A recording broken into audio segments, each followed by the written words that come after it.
Welcome to Info Teaching. Subscribe करें Info Teaching को, साथ ही बेल आइकन को क्लिक करें ताकि आप लोग किसी भी अपडेशन को मिस ना कर सकें। Keep learning with info teaching. Thank you.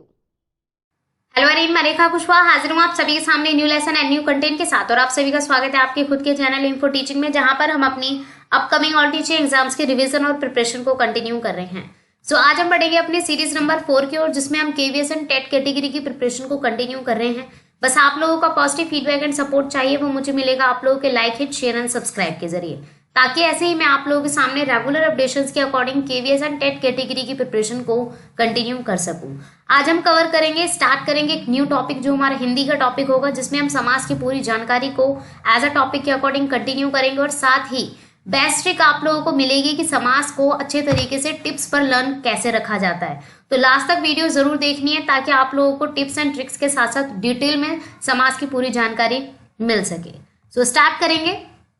आज के टॉपिक में हम समाज की पूरी जानकारी में समाज के भेदों को कवर करेंगे और समाज की परिभाषा को कवर करेंगे। स्टार्टिंग में पूरा कॉन्सेप्ट डिटेल में चलेगा, तो आप लोगों को अगर कोई डाउट लगता है तो कमेंट सेक्शन में आप लोग पूछ सकते हैं, और अपनी कोई भी प्रॉब्लम को शॉर्ट आउट कर सकते हैं कमेंट सेक्शन के जरिए, या डिस्क्रिप्शन में दिए गए किसी भी लिंक के जरिए मुझसे जुड़कर अपनी प्रॉब्लम को एज अ शॉर्ट आउट कर सकते हैं किसी भी टीचिंग एग्जाम से रिलेटेड।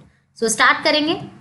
सबसे पहले तो समास का अर्थ होता क्या है। समास का मतलब होता है संक्षिप्त या संक्षेप, जिसे इंग्लिश में बोला जाता है ब्रीफ। ब्रीफ का मतलब नॉर्मली अगर मैं कहूं छोटा, ठीक है। जहां पर किसी भी सेंटेंस को या किसी भी शब्द को छोटा करके लिखा जाए, वो रूप क्या कहलाता है, हमारा समास। जैसे यहाँ पर समास का तात्पर्य दे रखा है संक्षिप्तीकरण, दो या दो से अधिक शब्दों से मिलकर बने हुए एक नवीन या नवीन सार्थक शब्द को समास कहा जाता है। कम से कम दो शब्दों से अधिक अर्थ प्रकट करने वाला समास का लक्ष्य होता है। जैसे रसोई के लिए घर, ठीक है। यहाँ पर अगर मैं बात करूं, कुछ शब्दों को मिलाकर एक पूरा सेंटेंस बनाया गया है और इसे छोटा सा रूप दिया गया है, इसका मतलब होता है रसोई घर। तो ये होता है एक संक्षिप्तीकरण या संक्षिप्त या समास जिसे कह सकते हैं। बट ये क्या बना रहा है, एक नया शब्द बना रहा है। तो ये भी आप लोग याद रखेंगे, क्योंकि नए शब्द से कोरिलेट करना है हमें समास को, ठीक है। इतनी सी आपको छोटी सी डेफिनेशन इसकी याद रखनी है। और जिसे इंग्लिश में बोला जाता है कंपाउंड, ठीक है। और ये कंपाउंड हमारे इंग्लिश में भी जरूरी होते हैं। ये टॉपिक हमारा 1 से 2 नंबर का एज ए कवर होता है इंग्लिश में, और हिंदी में 2 से 3 मार्क्स का कवर होता है। तो ये भी वेटेज आप लोग याद रखेंगे। आगे बढ़ेंगे। सरल भाषा में पहचानने का तरीका। समास को सरल भाषा में कैसे पहचाना जाता है। सबसे पहले तो समास के 6 भेद होते हैं, उन्हें हम आगे कंटिन्यू करेंगे। तो यहाँ पर अगर हमें सरल भाषा में समासों को पहचानना है कि ये भेद कौन सा है, या कोई भी आप लोगों के सामने सेंटेंस दे दिया, फॉर एग्जाम्पल के लिए मैंने बोल दिया नेत्रहीन, यानी कि नेत्र से हीन। नेत्रहीन अगर मैंने बोल दिया, इसको अगर मैं समस्त या समास विग्रह के अकॉर्डिंग कंटिन्यू करूं, तो इसको हम बोलेंगे नेत्र से हीन। तो यहाँ पर पहचानेंगे कैसे कि जो नेत्रहीन है ये कौन सा समास है। तो यहाँ पर हिंट के तौर पर आप लोगों को 4 पार्ट्स में इसको डिवाइड किया गया है। पूर्व प्रधान अव्यय भाव समास होता है। उत्तर पद प्रधान जिसमें होगा उसे तत्पुरुष समास, कर्मधारय समास व द्विगु समास कहा जाएगा। जिसमें दोनों पद प्रधान होंगे उसे द्वंद्व समास कहा जाएगा, और जिसमें अगेन दोनों पद प्रधान होंगे उसे बहुब्रीहि समास तो कहा जाएगा। साथ ही जो बहुब्रीहि समास है वो तीसरे पद की ओर इशारा जरूर करेगा। अब यहाँ पर बात आ जाती है कि पद किसे कहते हैं। पद किसे कहते हैं, देखिए पद हमारा कोरिलेट होता है शब्द से। नॉर्मल कोई शब्द लिख दिया मैंने, जैसे मैंने लिखा कमल, तो ये क्या है, हमारा एक शब्द है, ठीक है। अगर मैंने इस कमल का उपयोग कर दिया कि कमल बहुत सुंदर पुष्प है, ठीक है, मैंने ये लिख दिया। अब मैंने यहां पर कमल का उपयोग कर दिया किसमें, एक सेंटेंस में, एक वाक्य में कर दिया। तो यहां पर ये क्या हो गया, हमारा एक पद हो गया। इसे हम जहां पर किसी भी शब्द को एक सेंटेंस में उपयोग किया जाए वो हमारा क्या कहलाता है, उसे फिर हम शब्द नहीं कहेंगे, उसे हम फिर पद कहेंगे, ठीक है। तो पद आप लोगों को पता चल गया। पद हमारा सेंटेंस में प्रयोग होता है, उसे बोला जाता है। नॉर्मल आप इसे शब्द भी कह सकते हैं, बट नॉर्मली पद इसे कहा जाता है जो हमारा सेंटेंस में प्रयुक्त होता है। तो पूर्व पद यानी कि 2 पद मिलकर, जैसे मैंने बोला यहाँ पर, अगर मैं बात करूं यहाँ से, जैसे रोग मुक्त, रोग मुक्त, मैंने यहाँ पर रोग मुक्त ले लिया। तो रोग है, ये है हमारा पूर्व पद और ये है हमारा उत्तर पद। ठीक है, अब कंफ्यूजन नहीं होना है, ना लेनी है आप लोगों को कंफ्यूजन कि पूर्व पद कौन सा होगा, उत्तर पद क्या होगा। तो ये आप लोगों को ध्यान में रखना है कि पूर्व यानी कि पहला और उत्तर यानी कि बाद वाला। तो पूर्व पद जिसमें यानी कि पहला पद जिसमें मेन होगा वो उसे अव्यय भाव समास कहा जाएगा। उत्तर पद यानी कि जो सेकंड पद जिसका प्रधान यानी कि मेन होगा उसे तत्पुरुष, कर्मधारय व द्विगु कहा जाएगा। जिसमें दोनों पद मेन होंगे वो हमारा क्या कहलाएगा, द्वंद्व समास। और अगेनली जिसमें दोनों पद प्रधान होंगे बट वो तीसरे पद की ओर इशारा कर रहे हो या तीसरा अर्थ निकाल रहे हो, वो हमारा बहुव्रीहि समास होगा। तो अब यहाँ पर ये चीज तो हमने पढ़ ली है कि पद किसे कहते हैं, शब्द किसे कहते हैं और पूर्व पद और उत्तर पद में क्या डिफरेंस है। अब आगे देखते हैं, इनके भेदों को हम अच्छे से जानेंगे। अभी मैंने बताया कि 6 भेद होते हैं हमारे समास के। पहला भेद है यहाँ पर अव्ययी भाव समास। अव्ययी भाव समास में अभी हमने हिंट में पढ़ा था कि जिस सामासिक पद का पूर्व पद यानी कि पहला पद, फर्स्ट जो शब्द होता है, फर्स्ट जो वर्ड होता है, वो अगर मेन हो वो हमारा किस में कन्वर्ट हो जाएगा, एज अ अव्यय भाव समास में। ठीक है, और साथ ही सामासिक पद अव्यय होना चाहिए, उसे अव्यय भाव समास कहा जाएगा। नॉर्मली आप लोगों को याद रखना है कि अव्यय भाव समास में अव्यय होगा और पूर्व पद प्रधान होगा। तो ये चीज आप लोग याद रखेंगे। एग्जाम्पल के लिए देखिए यहाँ पर प्रतिदिन, आमरण, यथा संभव। तो प्रति, आ और यथा ये हमारे पूर्व पद है यानी कि पहले पद हैं, तो ये हमारे मेन बन जाएंगे। जैसे प्रतिकूल का हो जाएगा एज अ प्रति प्लस कूल, प्रतिकूल। आजन्म, तो यहाँ पर आ और प्रति ये दोनों मेन हो गए, तो आजन्म से हमारा ये बन जाएगा एज अ, हम समास विग्रह करेंगे तो इस तरीके से हमारा रिजल्ट सामने आएगा। ठीक है, नेक्स्ट करेंगे हम तत्पुरुष समास की ओर बढ़ेंगे। तत्पुरुष समास में हमने अभी हिंट पढ़ी थी कि तत्पुरुष समास में जो उत्तर पद होता है यानी कि जो अंतिम या सेकंड वाला जो पद होता है वो क्या होता है, ऑलवेज मेन माना जाता है, अंतिम पद प्रधान होता है। ऐसे समास में प्राय प्रथम पद विशेषण होगा। याद रखेंगे, जो पहला पद होगा यानी कि फर्स्ट जो पूर्व पद होगा वो विशेषण होगा और द्वितीय पद क्या होगा, विशेष्य, यानी कि जिसकी विशेषता बताई गई हो, जिस शब्द की विशेषता बताई गई हो वो विशेष्य कहलाएगा और विशेषण आप लोगों को पता है। ठीक है, तो द्वितीय पद के अकॉर्डिंग विशेष्य होने के कारण समास में इसकी प्रधानता होती है। जैसे यहाँ पर इसके भेद हैं, तत्पुरुष समास के 6 भेदों को भी इसमें कर्म कंटिन्यू किया गया है।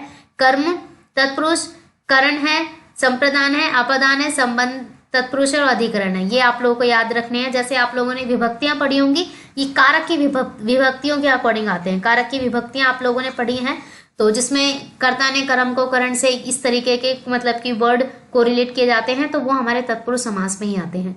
और जब भी इनके एग्जाम्पल कंटिन्यू होंगे, जैसे आप लोग देख सकते हैं, जब भी इनके मतलब एग्जाम्पल कंटिन्यू होते हैं तब आप लोगों को जैसे देखना है। अगर मैं बात करूं यहाँ पर एक एग्जाम्पल मैं ले लेती हूँ जो यहाँ पर हो सकता है। जैसे मैंने ले लिया धनहीन, धनहीन, धनहीन को अगर मैं इसका समास विग्रह करती हूं तो ये हो जाएगा हमारा धन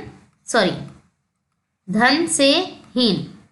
तो यहाँ पर कर्ता ने कर्म को करण से, तो करण से में आता है ये, तो यहाँ पर तत्पुरुष समास का यूज हो गया और से में मैंने इसको जब समास विग्रह किया तो से हो गया। तो ये हमारा तत्पुरुष समास का आप लोगों को याद रखना है।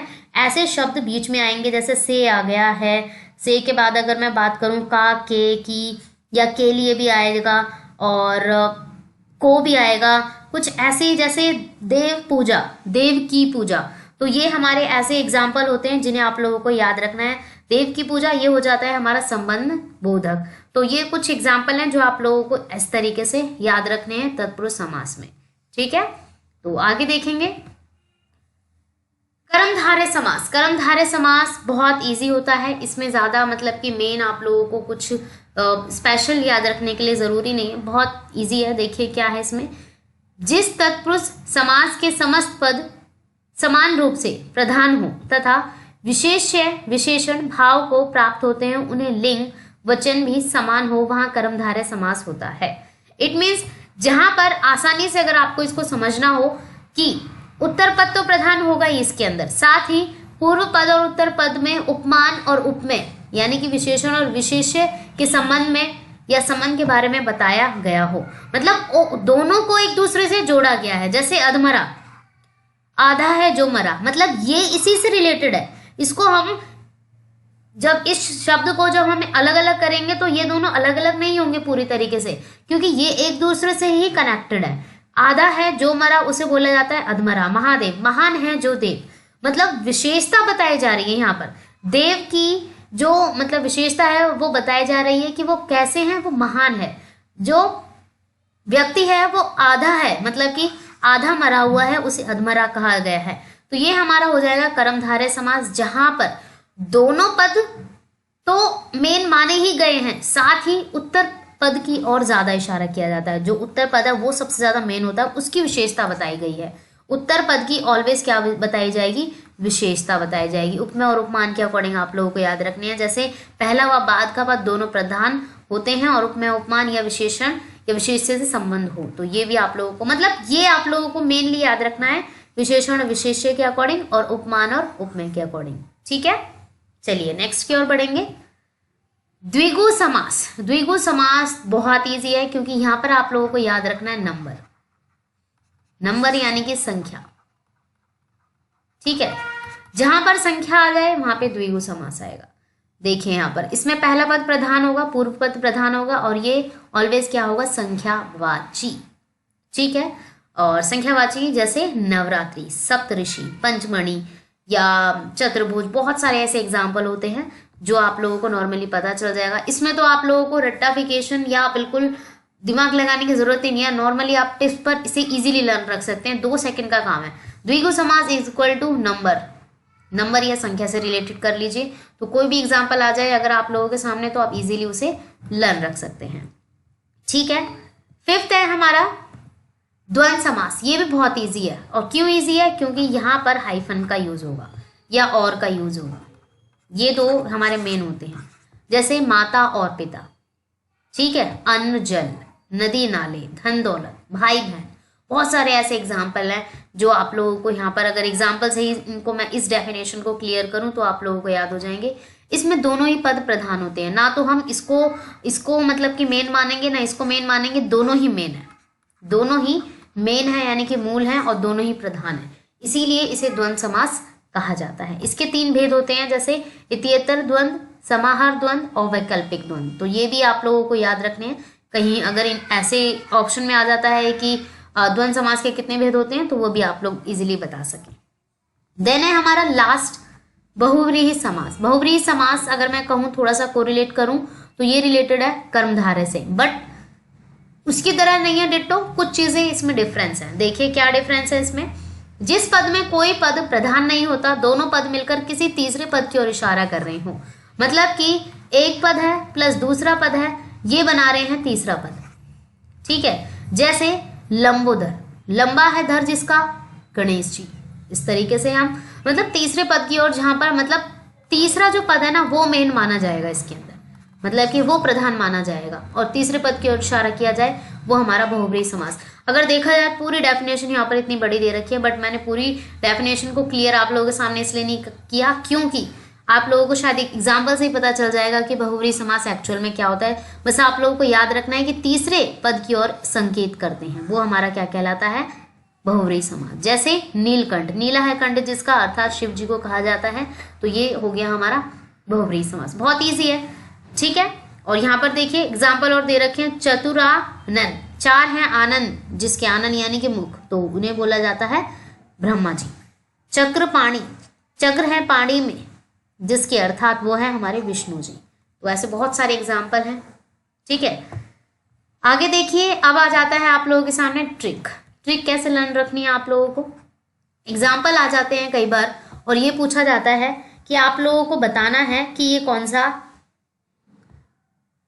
समास है। अगर मैं बोल देती हूं यहाँ पर नील गाय, नीली है जो गाय, नील गाय, नीली है जो गाय, तो ये कौन सी समास हो गया। तो यहाँ पर तीसरे पद की तो और इशारा नहीं कर रहा, पर ये दोनों एक दूसरे से कोरिलेटेड है। इट मीन्स ये क्या हो गया, कर्मधारय समास।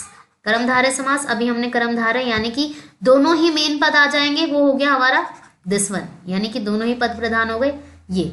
अब ये भाव समास, जिसमें हमने पढ़ा था कि पहला पद प्रधान होगा, जैसे आप बीती, यानी कि यहाँ पर अपने आप पर बीती हुई, तो वो चीज मेन पद यानी कि पहले पद की ओर इशारा कर रहा है, तो ये हो गया अव्यय भाव समास। उत्तर पद की ओर इशारा कर रहा हो, तत्पुरुष समास, यानी कि उत्तर पद की ओर इशारा कर रहा हो, सेकंड पद की ओर इशारा कर रहा हो। जैसे अगर मैं यहाँ पर एग्जाम्पल के लिए लेती हूँ कन्यादान, कन्या का दान, मतलब कि किसकी ओर इशारा किया जा रहा है, दान, कन्या के लिए दान या कन्या का दान। तो इस तरीके से ये सेकंड पद की ओर इशारा कर रहा है, यानी कि उत्तर पद यहाँ पर क्या हो गया, प्रधान, इट मीन्स तत्पुरुष समास। कर्मधारय आप लोगों को नील गाय का एग्जाम्पल देकर बता दिया। द्विगु समास में संख्यावाची आता है, अभी मैंने बताया था त्रिनेत्र, ये हो गया हमारा एज अ इसका एग्जाम्पल। द्वंद्व समास जिसमें हाइफन का यूज हो या और का यूज हो विग्रह करने पर। द्वंद्व समास जैसे रोटी और सब्जी या रोटी चावल, दाल रोटी, ये हमारे एग्जाम्पल हो गए द्वंद्व के। बहुव्रीहि समास जो तीसरे पद की ओर इशारा करे वो कहलाता है हमारा बहुव्रीहि समास। तो ये मैंने यहाँ पर लास्ट में आप लोगों को इसलिए दिया ताकि आप लोगों को डिटेल में भी पता चल जाए, साथ ही ट्रिक भी आप लोगों को लर्न हो जाए कि किस तरीके से आप लोगों को याद रखने हैं। अब आप लोगों के लिए क्वेश्चन है, कमेंट सेक्शन में आप लोगों को आंसर बताना है कि ये कौन कौन से समास है। ठीक है, अगर मैंने बोला राधा कृष्ण, ये बताना है ये कौन सा समास है हमारा। ठीक है, दूसरा मैंने एग्जाम्पल दिया आप लोगों को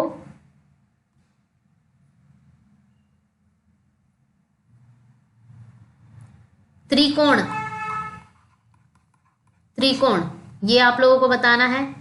ठीक है, थर्ड है हमारा क्वेश्चन जो आप लोगों को बताना है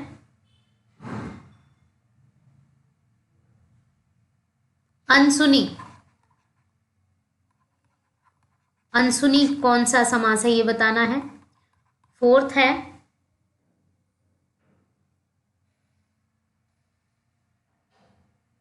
महात्मा, और ये हमारा केवीएस में आ चुका है ऑलरेडी, ये क्वेश्चन है ये ऑलरेडी केवीएस में आ चुका है। तो ये 4 क्वेश्चन है जिनका आंसर आप लोगों को कमेंट सेक्शन में बताना है कि ये कौन कौन से समास हैं। हो सके तो समास विग्रह करके बता दीजिएगा, अदरवाइज मत बताइएगा। नॉर्मली आप लोगों को बताना है कि ये कौन कौन से समास है। तो ये क्वेश्चन मैंने 4 बताए, आप लोग कमेंट सेक्शन में इनका आंसर दीजिए। बाकी हम आगे के रिवीजन के लिए मैं क्वेश्चन की सीरीज लेकर आऊंगी, तो पॉजिटिव फीडबैक अपना देते रहिए रेगुलर सीरीज के लिए। Keep learning. Thanks for watching, and next video will be further content about teaching exam. Thanks for watching.